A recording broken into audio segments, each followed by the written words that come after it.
Paz do Senhor, meu irmão, minha irmã, você que está aqui conosco na Promessa Tatuapé, seja muito bem-vindo. E obrigado por mais uma vez estar aqui conosco nessa noite de quinta-feira, um tempo aí que nós reservamos já tradicionalmente para estudarmos a palavra de Deus. E você esteja aí, onde quer que você esteja desfrutando da graça e da paz que vem do nosso Senhor Jesus Cristo. Muito bom estar com os irmãos, mas, como sempre, nós pedimos aí a ajuda de cada um de vocês, meus irmãos. Primeiramente, clicando no curtir, é muito importante você nos ajudar aí, clicando no curtir em todas as nossas transmissões, todas as vezes que nós colocamos aí um conteúdo disponível também. Você sempre que vê alguma publicação nossa, clica no curtir lá, é muito importante, isso nos ajuda aí a sermos levados para mais pessoas, pessoas que ainda não nos conhecem. Quanto mais curtidas aí tem uma publicação, um vídeo, mais nós somos recomendados por outras pessoas. Então, se você puder, nos ajude aí clicando no curtir, tá bom? É muito importante. Confira se você está inscrito no nosso canal, Promessa Tatuapé no YouTube, se você está seguindo a nossa página no Facebook também, que é Promessa Tatuapé. No YouTube você também pode ativar as notificações para saber, ser notificado aí toda vez que nós colocarmos algum conteúdo, quando nós iniciarmos uma transmissão. Então, ative as notificações também, que é muito importante, tá bom? Participe aqui via chat.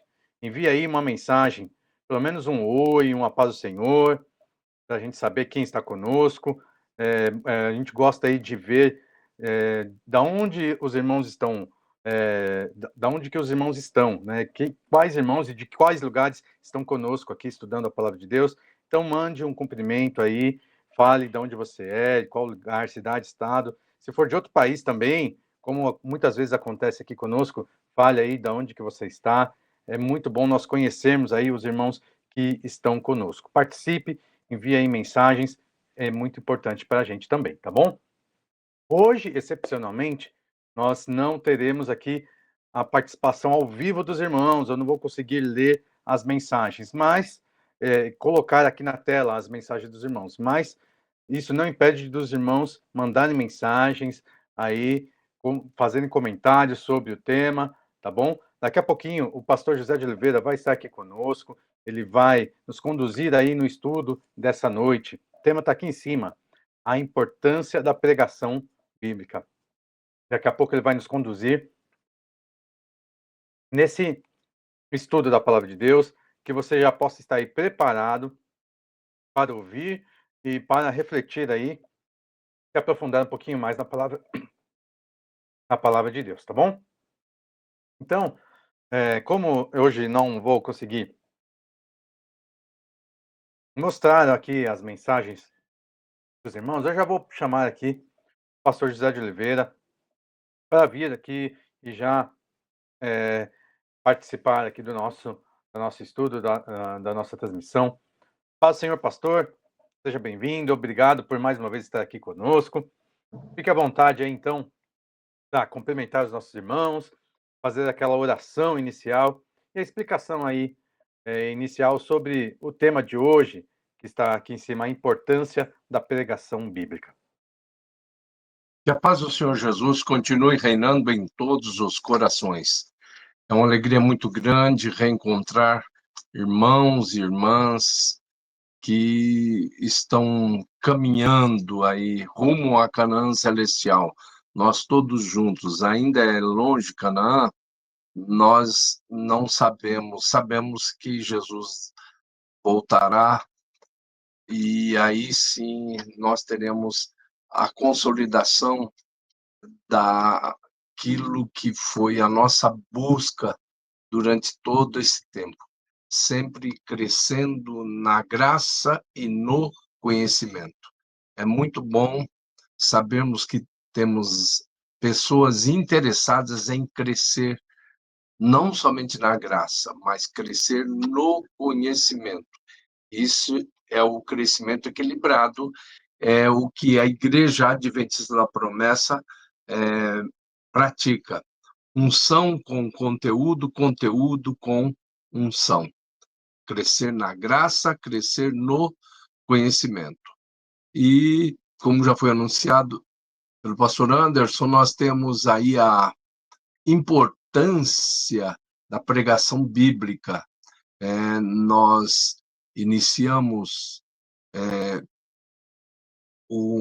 uma série de mensagens aos domingos e para sermos coerentes com aquela mensagem de domingo, nós hoje vamos trabalhar isso e talvez de uma maneira minuciosa, aquela maneira que não é permitida muitas vezes pelo tempo que nos é reservado lá na tribuna, lá na Promessa Tatuapé. E hoje nós vamos trabalhar isso respondendo questiúnculas que podem surgir na mente dos irmãos.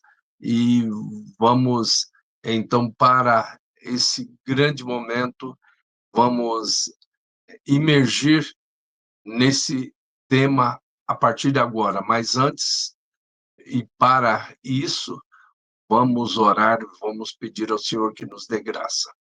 Senhor, eis-nos aqui, sedentos, famintos pela Tua palavra, queremos crescer na graça, no conhecimento, queremos alimentação consistente, queremos entender porque a pregação bíblica é a única que traz a edificação necessária para aqueles que estão caminhando rumo à Canaã celestial. Então, que nós sejamos usados poderosamente pelo maravilhoso Espírito Santo na exposição, que os teus filhos entendam e muito mais do que entendam, atendam à tua palavra.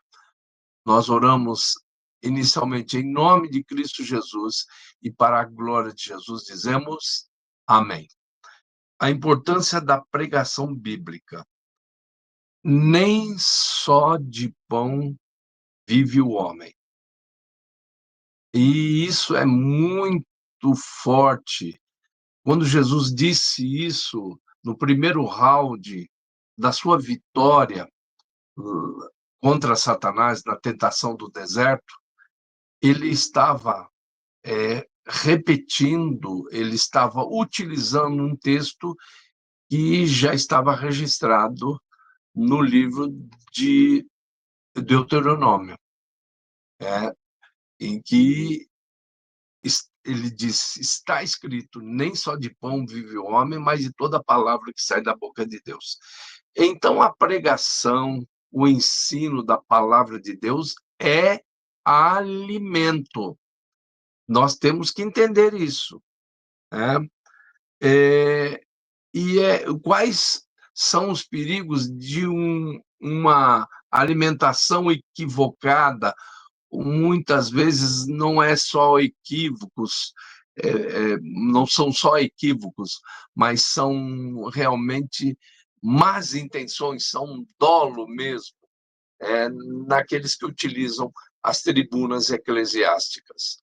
Então, uma das marcas de uma igreja saudável é a pregação bíblica. E nós somos alertados diversas vezes na Bíblia Sagrada, encontramos, mas selecionamos hoje alguns textos que nos ajudarão de uma maneira um pouco mais objetiva a esse respeito. Então, nós vamos ler inicialmente o Epístola de Paulo aos Colossenses, capítulo 2, do versículo 8 ao 15. Cuidado que ninguém vos venha a enredar com sua filosofia e vãs sutilezas, conforme a tradição dos homens, conforme os rudimentos do mundo e não segundo Cristo. Porquanto nele habita corporalmente toda a plenitude da divindade. Também nele estáis aperfeiçoados. Ele é a cabeça de todo principado e potestade. Nele também fostes circuncidados, não por intermédio de mãos, mas no despojamento do corpo e da carne, que é a circuncisão de Cristo. Tendo sido sepultados juntamente com ele no batismo, no qual igualmente fostes ressuscitados mediante a fé no poder de Deus que o ressuscitou dentre os mortos. E a vós outros, que estáveis mortos pelas vossas transgressões e pela incircuncisão da vossa carne, vos deu vida juntamente com ele, perdoando todos os nossos delitos, tendo cancelado o escrito de dívida, que era contra nós e que constava de ordenanças, o qual nos era prejudicial, removeu-o inteiramente, encravando-o na cruz. E, despojando os principados e as potestades, publicamente os expôs ao desprezo, triunfando deles na cruz. Então, o Espírito Santo, através de Paulo, nos adverte, nos avisa. Ninguém vos faça presa sua, ninguém vos enrede, ou seja, ficar preso numa rede de vãs filosofias com tanta subtileza que muitas vezes as pessoas ficam convencidas de que há algo a ser corrigido na palavra de Deus. Isso acaba sendo traduzido em posturas de pessoas hoje que querem utilizar livros complementares, posições de ícones do verdadeiro cristianismo, ou melhor, do pseudo-cristianismo, né? Ícones do pseudo-cristianismo para envolver as pessoas, enredá-las, tendo cuidado, como disse Paulo, que ninguém vos faça presa sua, que ninguém vos enrede, não vos prenda em redes, com redes terríveis, com vãs doutrinas, vãs filosofias. E isso tem muito e ser falado no meio do povo. Nós temos que falar isso no meio do povo, que existem coisas que vão nos fazer duvidar de ensinamentos que nós recebemos de pastores antigos, pastores fiéis aos comandos do Espírito Santo. E hoje, de repente, começam a aparecer os chamados donos da verdade. Então, é por isso que é muito importante a pregação bíblica, baseada na Bíblia Sagrada. Eu não coloco outro livro no púlpito. Eu tenho a fidelidade de utilizar a Bíblia Sagrada, que é suficiente, a nossa única regra de fé e prática.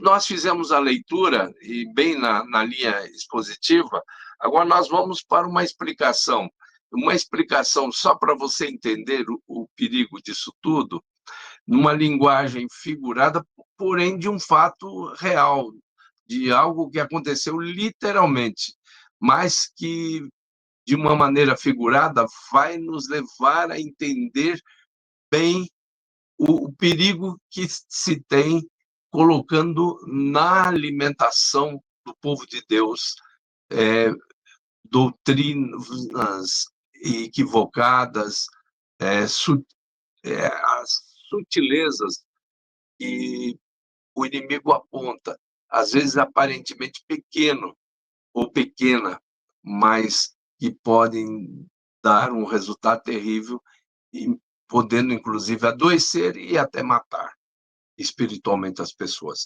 Então, nós vamos ler no segundo livro de Reis, capítulo 4, do versículo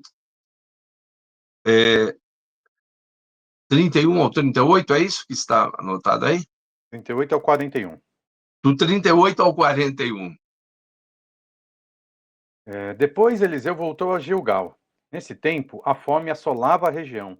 Quando os discípulos dos profetas estavam reunidos com ele, ordenou ao seu servo: ponha o caldeirão no fogo e faça um ensopado para estes homens.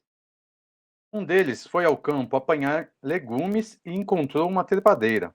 Apanhou alguns de seus frutos e encheu deles o seu manto. Quando voltou, cortou-os em pedaços e colocou-os no caldeirão do ensopado, embora ninguém soubesse o que era. O ensopado foi servido aos homens, mas logo que o provaram, eles gritaram: Homem de Deus, há morte na panela, e não puderam mais tomá-lo. Então Eliseu pediu um pouco de farinha e colocou no caldeirão e disse: Sirvam a todos. E já não havia mais perigo no caldeirão. Então, está aí um acontecimento verídico, de um envenenamento que aconteceu na alimentação dos servos de Deus. Isso pode acontecer no sentido espiritual? Pode. Como dissemos, nem só de pão vive o homem, mas de toda palavra que sai da boca de Deus. Então, literalmente, essa narrativa ficou, tudo que Dante foi escrito para o nosso ensino foi escrito para que, pela paciência e consolação das Escrituras, tenhamos esperança. Então, esse fato, essa narrativa, ela nos traz uma lição muito grande no sentido espiritual, no sentido da alimentação que é dada para os servos e as servas de Deus, muitas vezes nas tribunas eclesiásticas, nos grupos de estudo e até muitas vezes na a evangelização corpo a corpo, naquilo que é transmitido, né? Que tipo de alimentação está sendo passada para as pessoas, que, como no sentido literal aconteceu, pode produzir até morte. Eles gritaram, morte na panela. E aí o homem de Deus, ele coloca a solução a partir da farinha, né? Jesus diz, eu sou o pão vivo que desceu dos céus.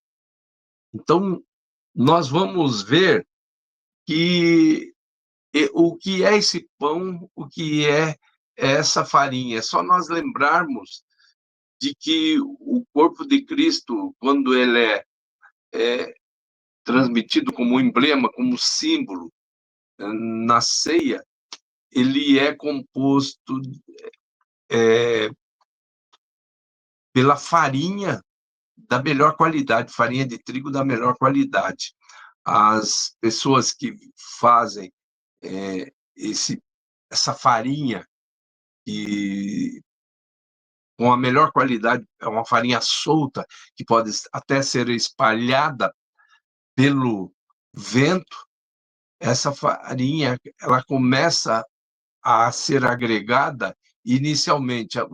O diácono, a diaconisa, que produz o pão da ceia, que faz o pão da ceia, num primeiro momento, coloca naquela farinha toda solta, aqueles minúsculos grãos,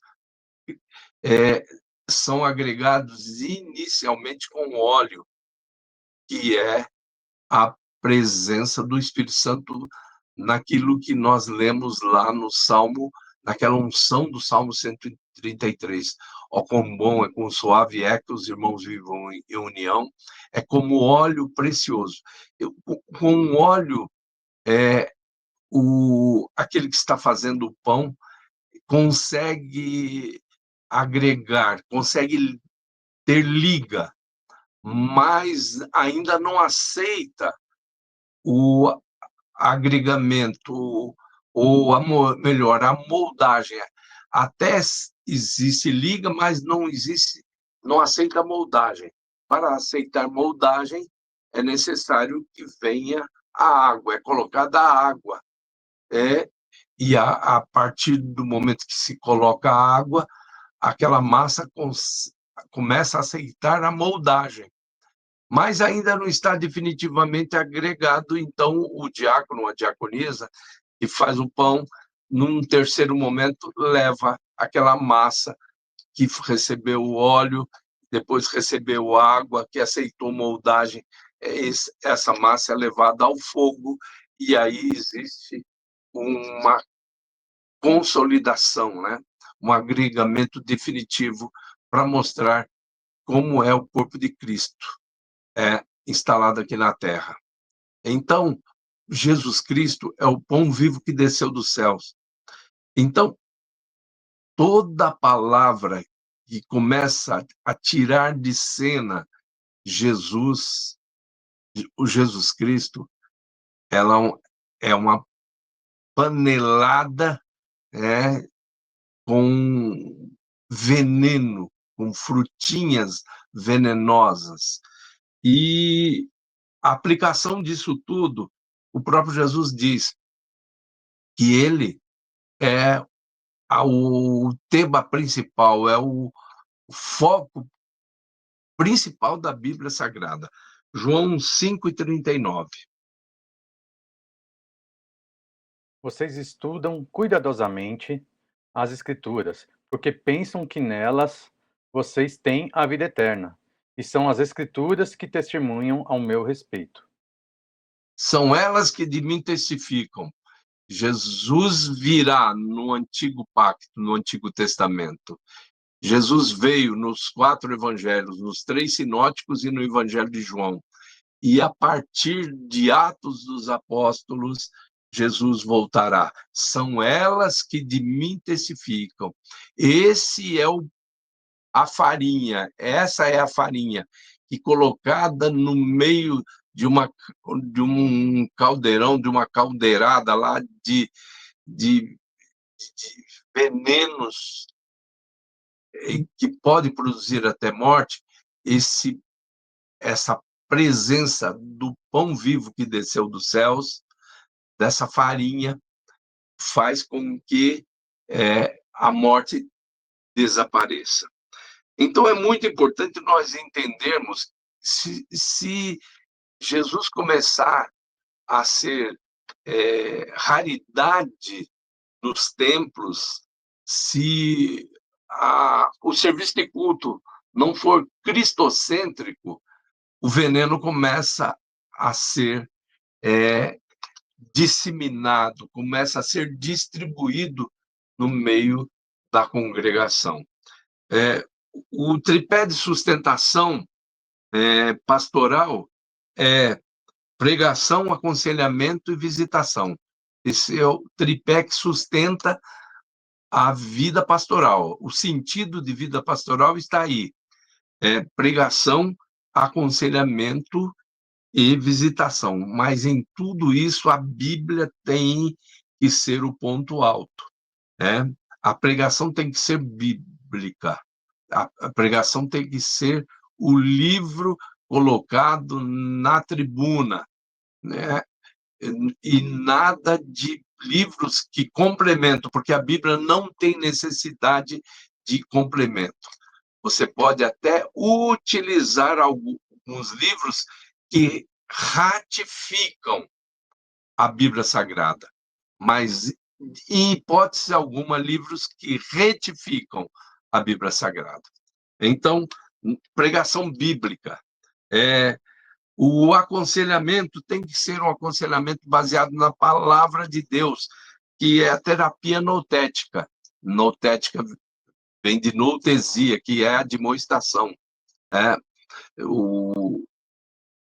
A noutesia é a ferramenta que o homem de Deus tem para ajudar as pessoas num dos aspectos da natureza humana, que é a emoção. A emoção é um dos aspectos, né?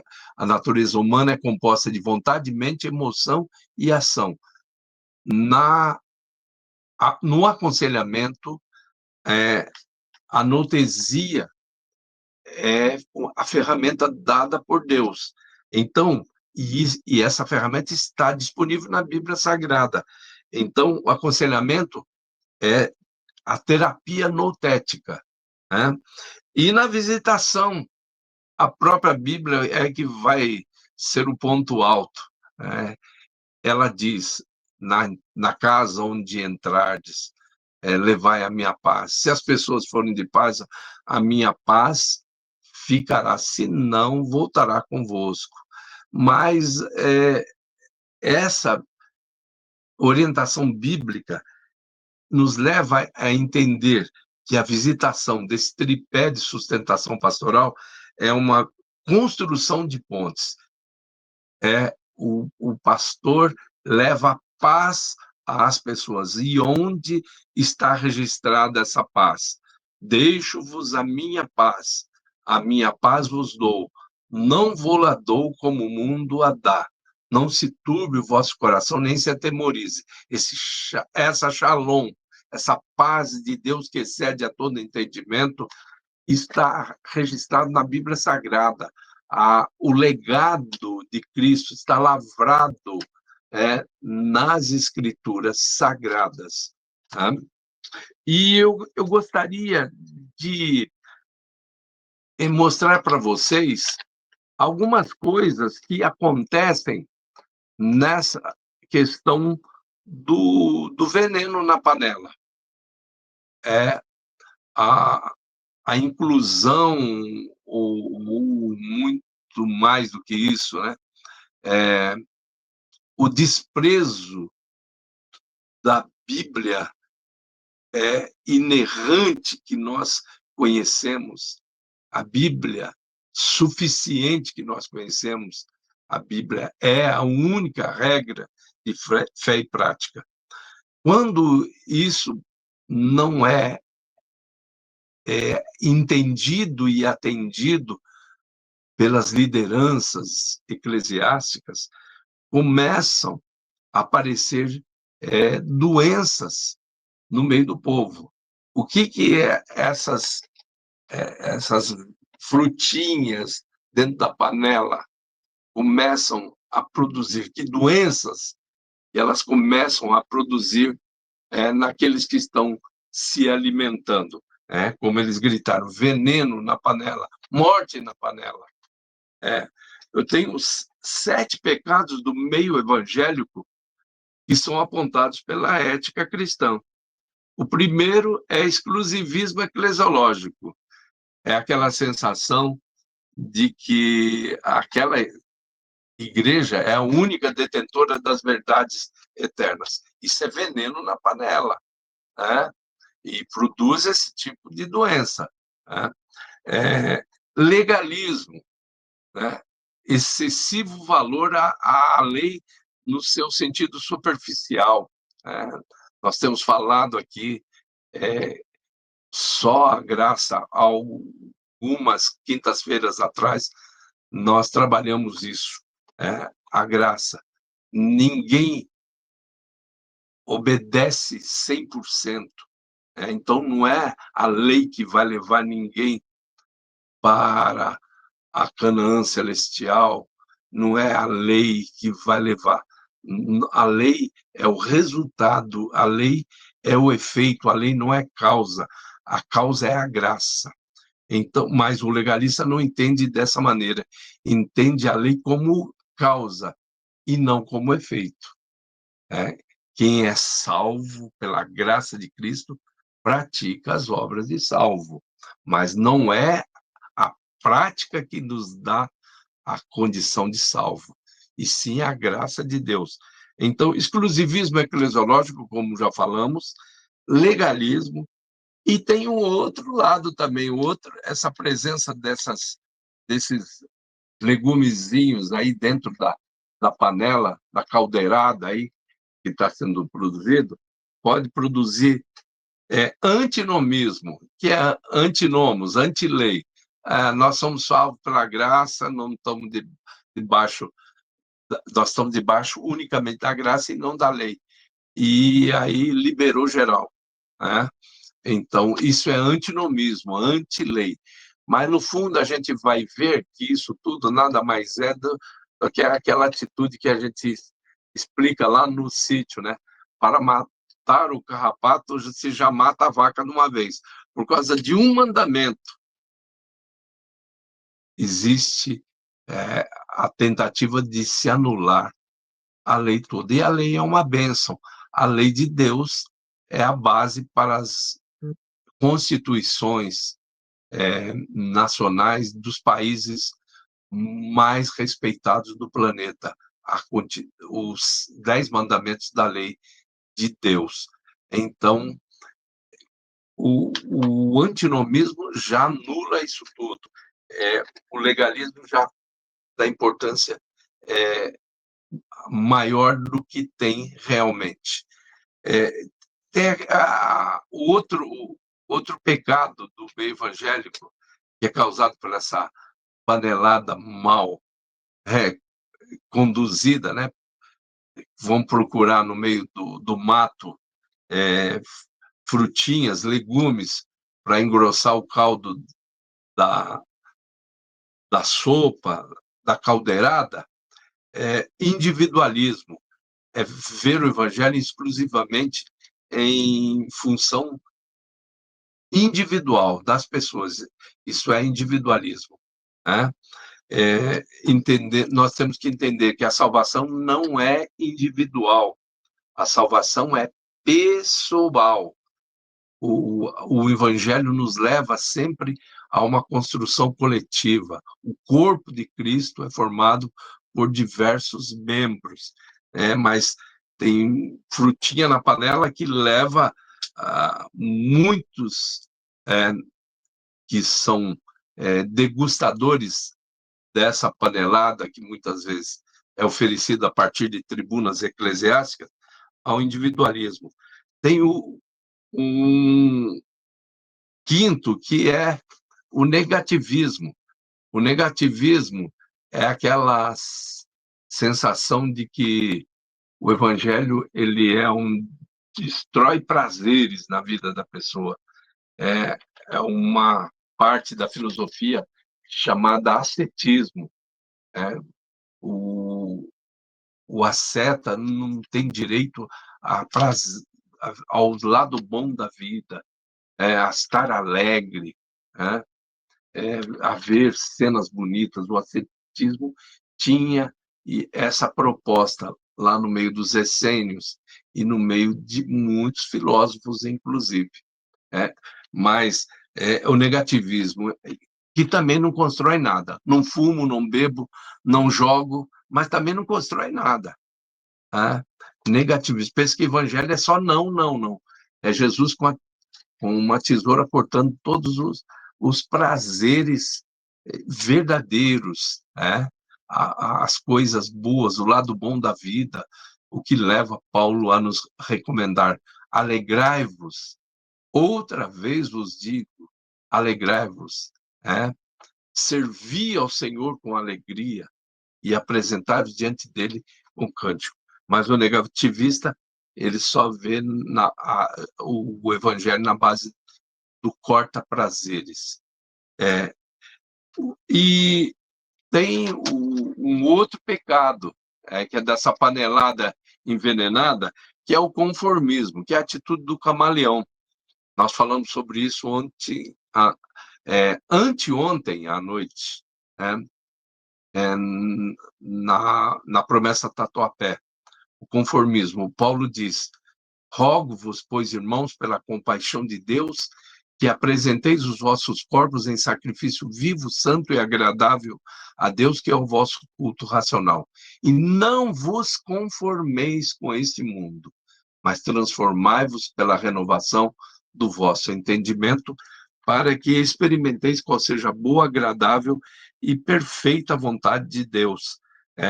O conformismo é a atitude ou tendência de se aceitar uma situação incômoda ou desfavorável, sem questionamento nem luta. É a resignação, é a passividade, é aquela filosofia da vaquinha de presépio. E aquilo que muita gente chama popularmente: Maria vai com as outras. A moda, estou na moda, ninguém examina o que foi proposto, o que foi oferecido. E, por último, eu acredito que esse é a pior doença, e que é verdadeiramente morte, é o antropocentrismo, onde o homem passa a ser o centro das atenções na congregação. Isso é terrível. Isso é terrível. Isso estava acontecendo na igreja de Laodiceia. O líder maior lá, que o Senhor Jesus chama de anjo da igreja, ele estava com essa atitude: rico sou e de nada tenho falta, e não sabes que és um miserável e pobre e cego e nu. E ele diz: aconselho-te que de mim compres ouro fino, refinado pelo fogo, para te enriqueceres, vestes brancas para cobrires a tua nudez, e colírio para ungir os teus olhos. E ele diz ainda mais: eis que estou à porta e bato. Jesus não estava do lado de dentro da igreja de Laodiceia. Então havia um antropocentrismo, e esse veneno na panela que exalta o homem, que tira Cristo do centro das atenções, da devoção no culto. Esse é um veneno terrível que, olha, só pode ser corrigido pela pregação bíblica. Por isso que nós estamos enfatizando a importância da pregação bíblica.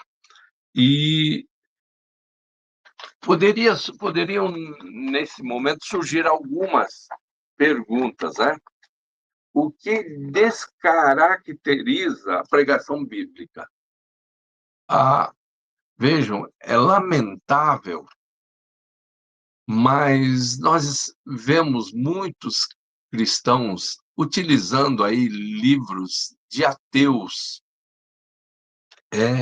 e utilizam, alguns podem ter até livros de ateus como livro de cabeceira, inclusive. Né? Mas o único livro ou a única literatura que você deve ler é aquela que ratifica a Bíblia Sagrada, que tem como fonte de inspiração a Bíblia Sagrada. Então, existem muitos casos que pessoas estão utilizando no próprio púlpito livros de uma determinada profetisa, de um determinado pai da teologia da prosperidade, coisas desse tipo. Então, isso descaracteriza a pregação bíblica, a utilização de literatura de pessoas que estão totalmente na contramão do verdadeiro evangelho. Quais os perigos textuais que podem ser considerados? Que perigo é esse? Onde eu posso entender? E é uma coisa que dá um princípio muito forte, que é a questão de Cristo. Como existe uma Bíblia que é realmente adulterada, que tem realmente uma grande heresia instalada no início do Evangelho segundo São João. Nós vamos citar dois, vamos citar esse, que é do Evangelho segundo São João, e depois vamos citar outro lá do livro do Apocalipse. Então, neste texto, no início do Evangelho segundo São João, nessa tradução, que não é tradução, não traduz a verdade, porque Cristo é o centro da vida cristã, e ele não é um Deus, mas ele é Deus. Nós cremos no monoteísmo subsistente através de três pessoas, indivisíveis na sua essência e iguais em poder e glória. E lá na redação do início do Evangelho segundo São João está assim mencionado: no princípio era o Verbo estava com Deus, o Verbo era um Deus. Que lamentável isso! Que Malignidade está instalada nessa tradução. Por quê? Porque nós cremos que Jesus é Deus e não um Deus. O verdadeiro sentido da Bíblia é este. São as Escrituras que de mim testificam. Jesus virá no Antigo Pacto, Jesus veio nos 4 evangelhos e Jesus voltará de Atos até Apocalipse. E um outro texto que nós vamos citar aqui agora, que envenena mesmo, é na revelação do Apocalipse. João dizendo: eu fui arrebatado no dia do Senhor. E essas pessoas colocam, essas traduções colocam, eu fui arrebatado num dia de domingo. Isso é uma mentira deslavada, porque o texto diz, curia que remerá, dia do Senhor, e não existe nada na escrita de João referindo-se ao domingo. Então, isso é veneno na panela, sim. E quais são as ferramentas necessárias para identificar venenos na alimentação dos fiéis? Então, coloca isso em mente. Coloca isso, aquilo que o sábio e pregador disse, comparando uma coisa com outra para encontrar a causa. Não se esqueça disso. Então, 5 parâmetros. Frequência. Frequência. Pela boca de 2 ou 3 testemunhas, toda a palavra será confirmada. Frequência. Paulo falou, mas João falou, Pedro falou. Então, você tem aí frequência. Coerência, que é isso mencionado através do sábio pregador Salomão, comparando uma coisa com outra para encontrar a causa. Frequência, coerência, uniformidade, porque nós temos nas grandes narrativas algo que nos leva a termos uma fé que tem pensamento uniforme. Não há um pensamento diversificado. Uniformidade. Você vê sendo praticado pelos colossenses, você vê sendo praticado pelos tessalonicenses, pelos efésios, e assim, então isso se chama uniformidade.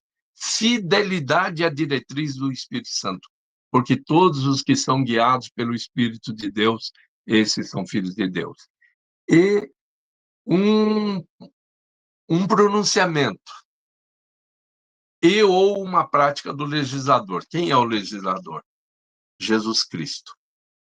Jesus Cristo é o legislador. E existe um momento que ele fala, eu vos dei o exemplo, para que assim como eu fiz, façais vós também. Aí ele une pronunciamento mais prática. Então você vai entender que tudo a partir de Jesus fica definido. O que Jesus pensa a respeito de tal situação, o que Jesus pensou, como Jesus trabalhou, como Jesus administrou essa situação. Então, queridos e queridas, essa a grande advertência para o povo de Deus. Olhe para a panela. E naquele momento, os servos de Deus gritaram, tem veneno, tem morte na panela.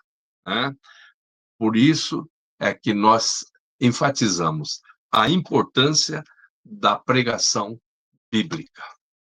Amém?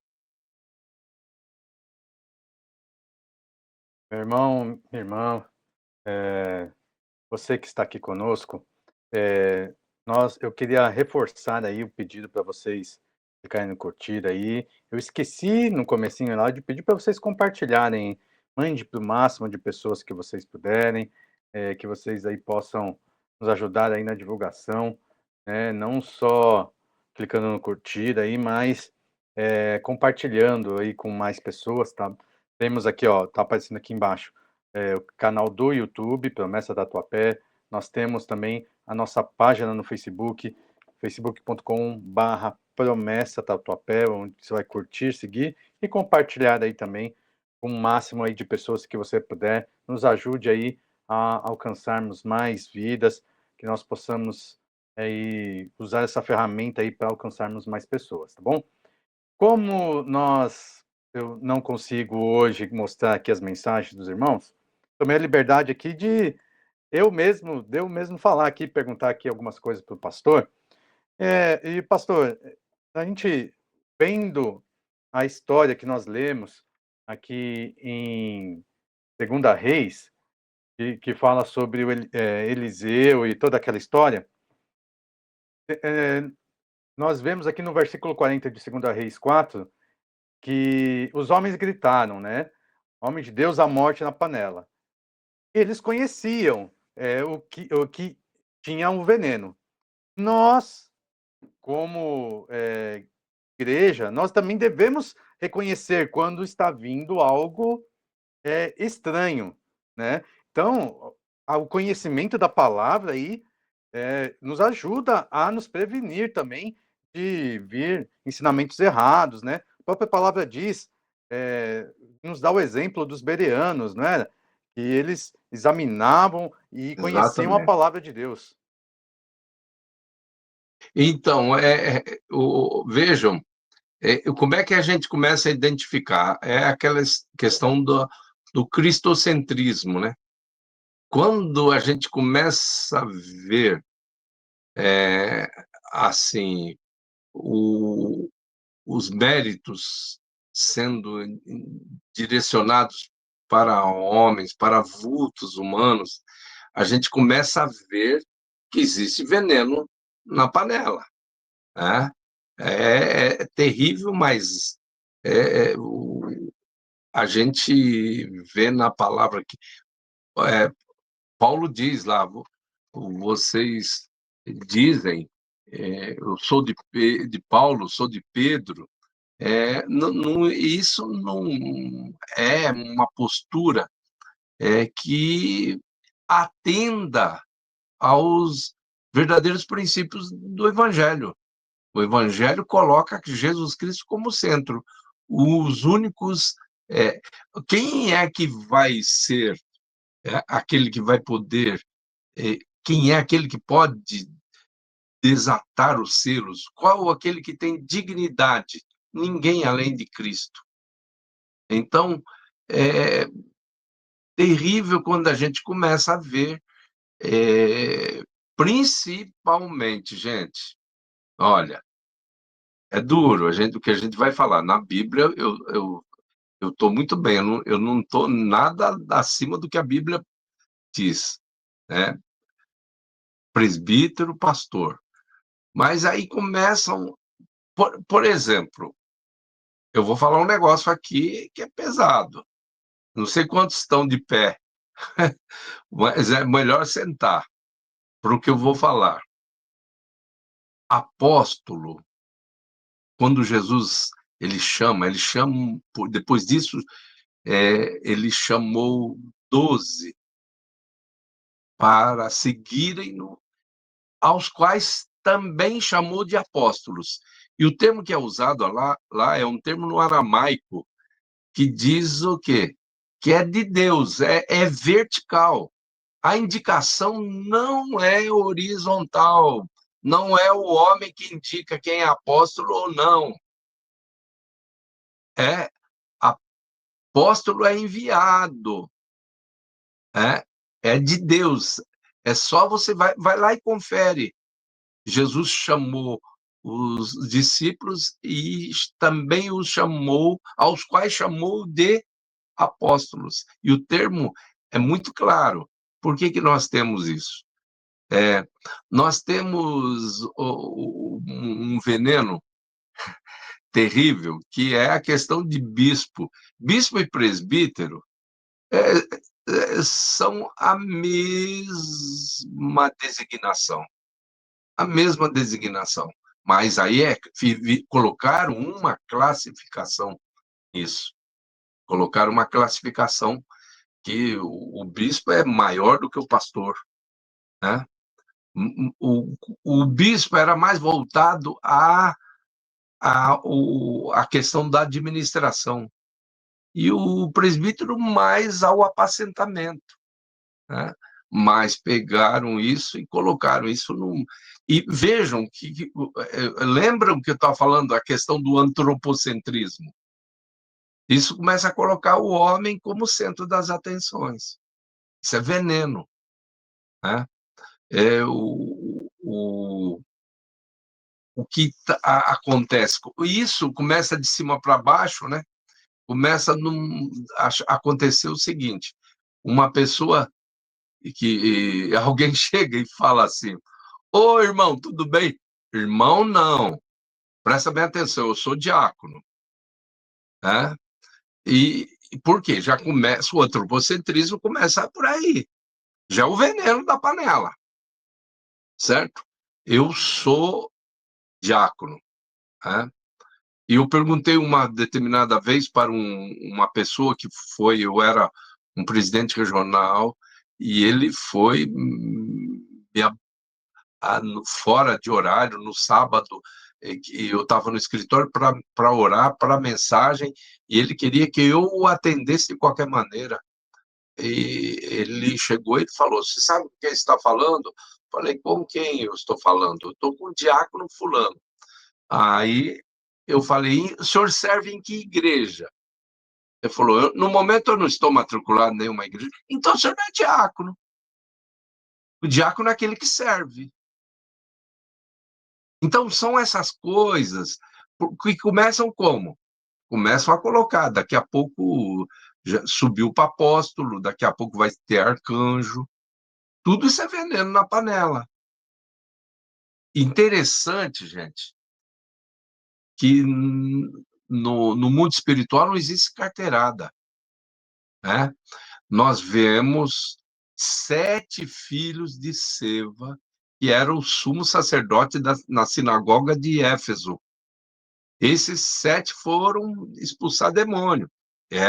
E como sendo filhos do sumo sacerdote, é uma questão automática. Eles eram sacerdotes. E aí, deu para dar carteirada nos demônios? Não.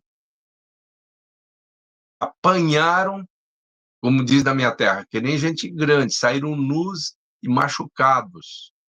Por quê? Porque no mundo espiritual é outra coisa. É visto o que é realmente. Não adianta você querer dar carteirada no mundo espiritual, né? Mas tudo isso, esses problemas começam exatamente nesse antropocentrismo que começa a ser instalado muitas vezes na questão de títulos, né? Na questão do alto clero, né? O alto clero e o laicato, né? E, lamentavelmente, isso é colocado através de palavra, né? A pessoa quer ser aquilo. Uma coisa definitiva que a palavra ensina: mas a todos quantos o receberam, deu-lhes o poder de serem feitos filhos de Deus. Eu vou ser salvo enquanto irmãozinho mais novo de Jesus, e não enquanto pastor, enquanto vice-superintendente que eu sou. Isso não quer dizer nada. Isso é apenas para galardão. Para salvação, eu tenho que ser irmãozinho mais novo de Jesus. Agora, isso é veneno que é colocado por aí. As pessoas crescem, querem subir acima daquilo que Deus estabeleceu. Pastor, nessa questão do antropocentrismo, pregação baseadas em testemunhos também não pode levar a algo errado? né, só se basear no testemunho e não trazer nada bíblico na mensagem também não pode ser complicado?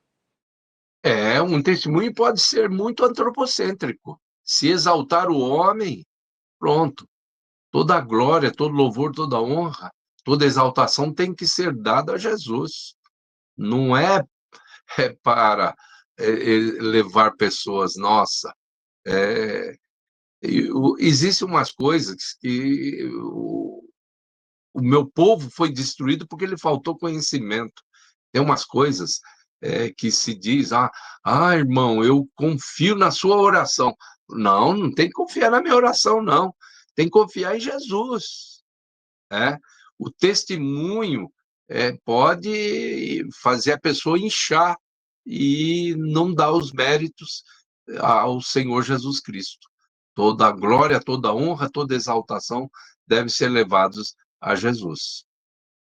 Perfeito. O senhor comentou na explicação aí sobre algumas bíblias também que distorcem um pouco a palavra de Deus, né? Acho que o senhor comentou da versão Torre de Vigia, não é isso? Isso. Tem mais alguma versão de Bíblia, alguma tradução que nós devemos tomar cuidado? É muito importante a gente entender onde existe fidelidade aos melhores manuscritos, né? Então, a gente vê na Bíblia sinalizado isso. É muito importante a gente entender isso. Muitas das vezes, por exemplo, o, existe um texto que não contém no original, mas é coerente. E então a gente aplica o quê? Frequência, coerência, uniformidade, fidelidade à diretriz do Espírito Santo.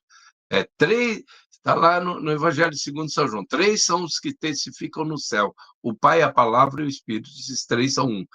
Isso não está no original, é uma interpolação, porém, é uma interpolação inspirada, porque está dentro desses parâmetros que eu mencionei: frequência, coerência, uniformidade, fidelidade à diretriz do Espírito Santo e um pronunciamento ou uma prática do legislador. Então, é muito importante as pessoas lerem. Outra questão é a questão das maneiras como a Bíblia foi traduzida. A equivalência, tem Bíblias com equivalência formal. Equivalência formal é aquela equivalência que leva a uma fidelidade ao texto original. Então, uma Bíblia com equivalência formal, dificilmente ela vai contrariar o texto original. Agora, tem a equivalência dinâmica, que são Bíblias que se preocupam com o entendimento do público-alvo, que são essas Bíblias. Lembrando, equivalência formal, você tem revista atualizada, revista corrigida, e estão essas Bíblias mais voltadas para a ortodoxia. E essas outras mais voltadas para a, a ortopraxia, ou seja, a alcançar o público-alvo, como nova tradução da linguagem de hoje, NVI. Então, só que tudo isso precisa ser conferido, né? Como disse Salomão, comparando uma coisa com outra para encontrar a causa, estabelecendo esses 5 parâmetros que nós mencionamos, para que não haja nenhuma contradição. Perfeito, pastor. Nós já até passamos aqui um pouquinho da 1 hora que normalmente nós temos aqui de estudo. Foi muito bom termos aqui esses momentos de estudo da Palavra de Deus. Então, pastor, eu vou pedir para que o senhor passe ao encerramento, se despeça dos nossos irmãos, faça aquela oração final e nos despeça com a bênção apostólica. Foi muito bom esse tempo pelo qual passamos, que Deus enriqueça a todos com essa Bíblia sagrada, é a única regra de fé e prática, né? A palavra de Deus é viva e eficaz, né? Mais penetrante que espada de 2 gumes, e ela vai até a divisão da alma e do espírito. Isso nós lemos na Epístola aos Hebreus, né? Capítulo 4, versículo 12. Que Deus abençoe a todos, que a palavra de Deus continue sendo realmente esse livro de cabeceira, esse livro a ser consultado, né? Que não aconteça com ninguém aquilo que aconteceu com aquela irmãzinha que perdeu os seus óculos e não achava, e aí alguém fez uma sugestão, ela abrir a Bíblia e os óculos dela estavam lá dentro da Bíblia. Então, isso quer dizer quanto que ela utilizava a Bíblia Sagrada. Que Deus nos encha de conhecimento, crescer não somente na graça, mas crescer no conhecimento. Falemos com Deus. Senhor, muito obrigado por esses momentos pelos quais passamos, que a tua graça continue possibilitando a todos nós sempre um avanço, cada dia melhores do que o dia anterior, cada dia melhores do que aquilo que foi o nosso conhecimento anterior, que hoje nós entendamos muito bem que a vereda do justo é como a luz da aurora, que vai brilhando mais e mais até ser dia perfeito. Que cresçamos continuamente, cresçamos amanhã bem melhores do que hoje, porque é isso que a tua palavra propõe, que nós todos entendamos e atendamos à tua palavra. Em nome de Jesus Cristo, abençoa todos os que participaram desta live, que a tua bênção esteja em todas as famílias representadas, em todas as lideranças representadas, que a tua palavra de hoje, que teve como ênfase a importância da pregação bíblica, ela possa ser realmente levada a sério nas nossas igrejas, nos nossos templos, nas nossas naves de templo, em nome de Jesus Cristo. Amém. Assim abençoareis os filhos de Israel, dizendo: que o Senhor vos abençoe e vos guarde, que o Senhor faça resplandecer o seu rosto sobre vós e tenha misericórdia de vós. Que o Senhor sobre vós levante o seu rosto e vos dê a paz, e que a graça do Senhor Jesus Cristo, o grande amor do nosso Pai eterno, a comunhão e as consolações do Espírito Santo sejam com todos nós e conosco permaneçam hoje e para todos sempre. Amém. Um grande abraço a todos. Você, meu irmão, minha irmã que esteve aqui conosco, que muito obrigado, que Deus abençoe a sua vida, que esses momentos que nós passamos aqui tenham sido aí de grande proveito para a sua vida, de edificação, que você possa aí também, além de aproveitar esses momentos, que você possa também abençoar outras vidas, compartilhando aí, enviando para mais pessoas, compartilha esse nosso estudo, e abençoe mais vidas aí, enviando nosso estudo para mais pessoas, tá bom? Que Deus abençoe a todos nós, que nós tenhamos um restante de semana abençoado. No próximo sábado estaremos presencialmente lá na nossa igreja. Se você puder, esteja conosco. Venha lá presencialmente juntar forças para cultuarmos ao nosso Senhor.